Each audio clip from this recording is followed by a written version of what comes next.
Hello, good morning all of you. आज हम आप लोग को पढ़ाएंगे बायोलॉजिकल क्लासिफिकेशन। बायोलॉजिकल क्लासिफिकेशन में आज हम पढ़ाने जा रहे हैं मोनेरा का क्या क्या कैरेक्टर्स होते हैं, मोनेरा में क्या क्या चीजें आती हैं। देखिएगा, मोनेरा मोनेरा मोनेरा जो होता है, इसमें स्टडी हम जितने भी बैक्टीरिया है वो डाल दीजिएगा किसमें, मोनेरा में। इसमें हम बैक्टीरिया आती हैं, सारी की सारी बैक्टीरिया जो होती है आती किसमें, मोनेरा में आती है।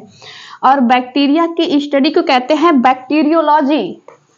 बैक्टीरिया की स्टडी को कहते हैं बैक्टीरियोलॉजी।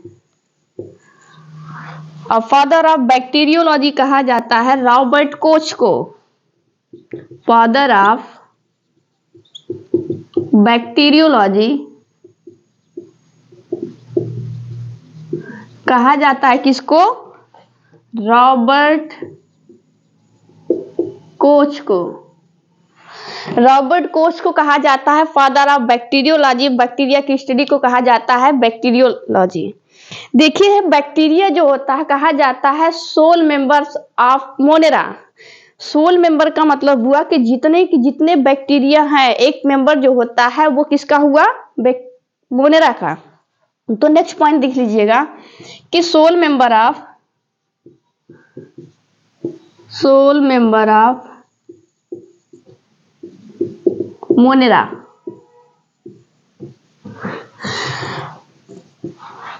अब इसका कैरेक्टर देखते हैं। ये क्या होता है, यूनिसेलुलर होता है और प्रोकैरियोटिक होता है। क्या होता है, यूनिसेलुलर प्रोकैरियोटिक। यूनिसेलुलर प्रोकैरियोटिक होता है। जो मोनेरा से कैरेक्टर्स हुए, मोनेरा जो होते हैं वो क्या होते हैं, कॉस्मोपोलिटियंस नेचर के होते हैं। मोनेरा जो होते हैं वो कैसे होते हैं, कॉस्मोपोलिटियन नेचर के होते हैं। मोनेरा आर, या फिर मोनेरा नहीं कह सकते हैं, मोनेरा ना करें, बैक्टीरिया लिखते हैं। Bacteria are कॉस्मोपोलिटियन। कॉस्मोपोलिटियन का मतलब होता है एवरीवेयर, सब जगह, जो सर्वव्यापी हो। एवरीवेयर का मतलब होगा everywhere, plant, animal, water, soil. High temperature में भी क्या करते हैं, वो सरवाइव करते हैं। हाई सैलिनिटी भी सरवाइव करते हैं बैक्टीरिया। आगे हम पढ़ाएंगे आर्कीबैक्टीरिया के कुछ मेंबर्स के बारे में। आगे देखते हैं जो प्रीडोमिनेंटली नेचर में जो होते हैं, प्रीडोमिनेंट नेचर में पाए जाते हैं बैक्टीरिया में, वो बैक्टीरिया में होती है हेटेरोट्रॉफ बैक्टीरिया जो होते हैं वो प्रीडोमिनेंट पाए जाते हैं। हेटेरोट्रॉफ जो होते हैं ये सबसे ज्यादा अगर पूछा जाएगा, हेटेरोट्रॉफिक बैक्टीरिया जो होते हैं ये डोमिनेंट होते हैं या फिर प्रीडोमिनेंट होते हैं। इनका जो मोड ऑफ न्यूट्रिशन होता है, कह सकते हैं, यहां देखिएगा, मोड ऑफ न्यूट्रिशन जो होता है वो प्रीडोमिनेंट जो होता है हेटेरोट्रॉफिक होता है। Mode of nutrition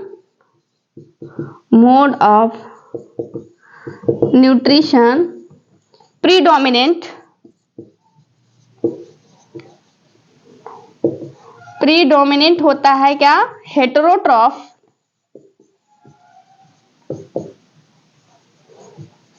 But some bacteria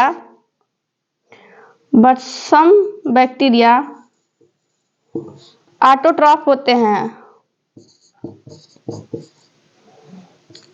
या फिर कह सकते हैं ऑटो हेटेरोट्रॉफ।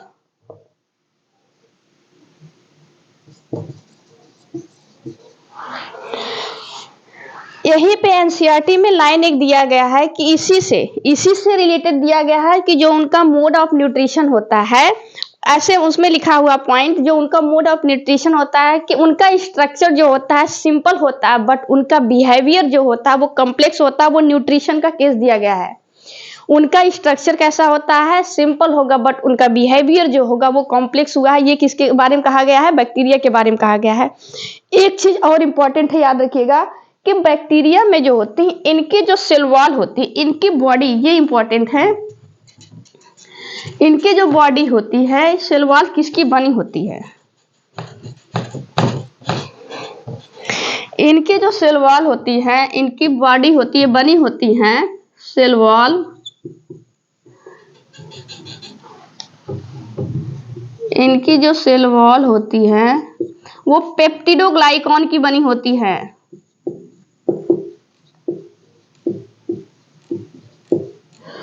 इनकी जो होती है सेल वॉल होती है, जो बॉडी होती है वो किसकी बनी होती है, पेप्टिडोग्लाइकॉन की बनी होती है। इसके बारे में थोड़ा एक चीज और, ये जो पेप्टिडोग्लाइकॉन होता है ये किसके मिलकर बना होता है, ये बना होता है nag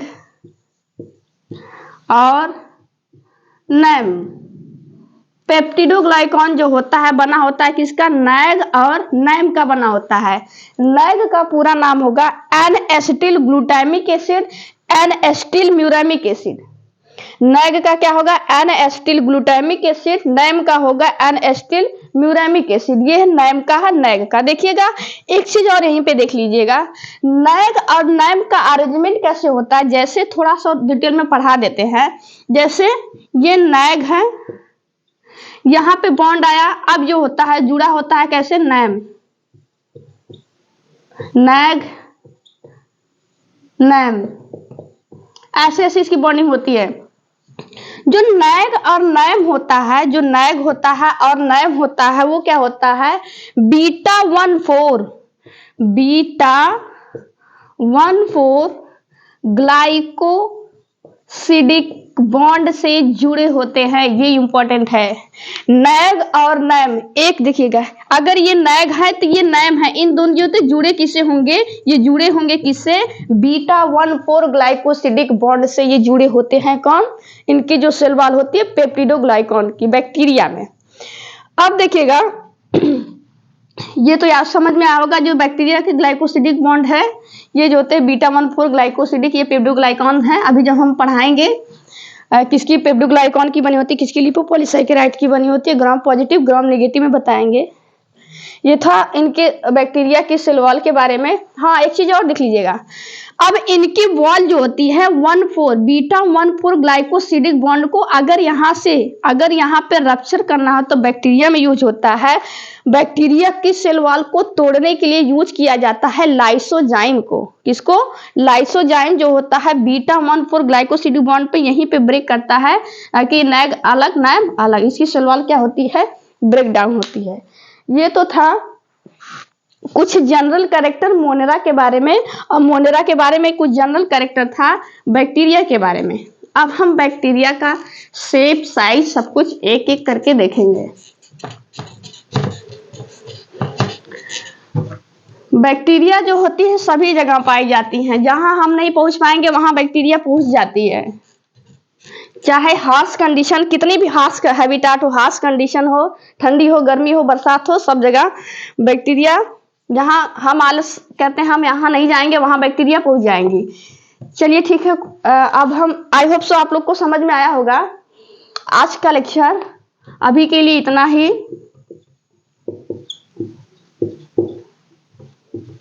thank you, bye bye, take care.